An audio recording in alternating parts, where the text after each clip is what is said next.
ఓం నమ శివాయ. సోమవారం రోజు శివుడిని పూజించడానికి గల వెనుక ఉన్న కథని తెలుసుకుందాం.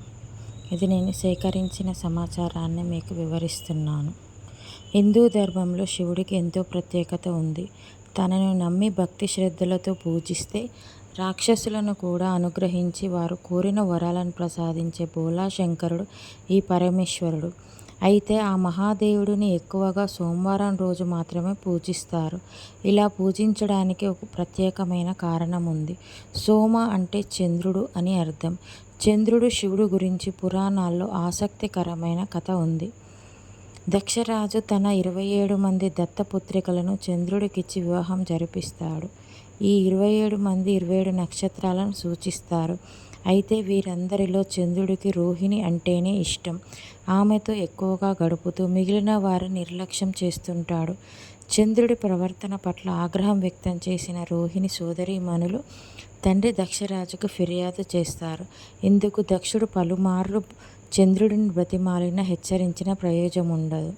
దీంతో కోపోద్రిక్తుడైన దక్షరాజు చంద్రుడిని శపిస్తాడు. ఫలితంగా చంద్రుడు రోజు తన సౌందర్యాన్ని కోల్పోవడమే కాకుండా తన పరిమాణంలోనూ కుచించుకుపోతాడు. తనకు ఈ ఆపద దక్ష శాపం వల్ల కలిగిందని గ్రహించిన చంద్రుడు సహాయం కోసం బ్రహ్మదేవుడి శరణు కోరుతాడు. అయితే విషయాన్ని అర్థం చేసుకున్న విధాత ఈ సమస్యకు పరిష్కారం శివుడొక్కడే చూపించగలడని చంద్రుడికి చెప్పగా అతడు శివుడికి తన గోడును వెళ్ళబోసుకున్నాడు. పరమ భక్తితో పరమేశ్వరుడు ఆలపించేంత వరకు ప్రార్థించి త్రినేత్రుడిని సంపన్నం చేసుకుంటాడు చంద్రుడు. అయితే అప్పటికే దక్ష శాపం ప్రభావం చూపించడం మొదలుపెట్టగా ఆ శాపాన్ని పూర్తిగా ఉపసంహరింపలేకపోతాడు శివుడు. అందువల్ల 15 రోజులకొకసారి పూర్తి రూపంతో పాటు సహజ సౌందర్యాన్ని పొందుతూ మిగిలిన 15 రోజులు కుచించుకుపోతూ అదృశ్యమయ్యే వరకు తగ్గిపోతాడు చంద్రుడు. ఈ కారణంగానే పౌర్ణమి అమావాస్యలు ఏర్పడుతున్నాయని పురాణాల ప్రకారం కథ. చంద్రుడు రూపాన్ని పూర్తిగా పోకుండా కాపాడాడు కాబట్టి శివుడిని సోమనాథుడని పిలుస్తున్నారు. అంతేకాకుండా నెలవంకను నెత్తిన ధరించిన కారణంగా మహేశ్వరుని చంద్రశేఖరుడని కూడా పిలుస్తాం.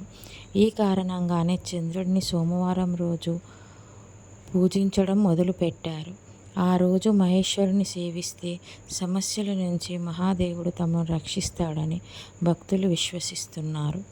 కావున ప్రతి సోమవారం శివుడికి ప్రత్యేకంగా పూజలు నిర్వహిస్తున్నాం. ఓం నమః శివాయ. ఈ వీడియో మీకు నచ్చితే లైక్ చేయండి, షేర్ చేయండి, సబ్స్క్రైబ్ చేయండి.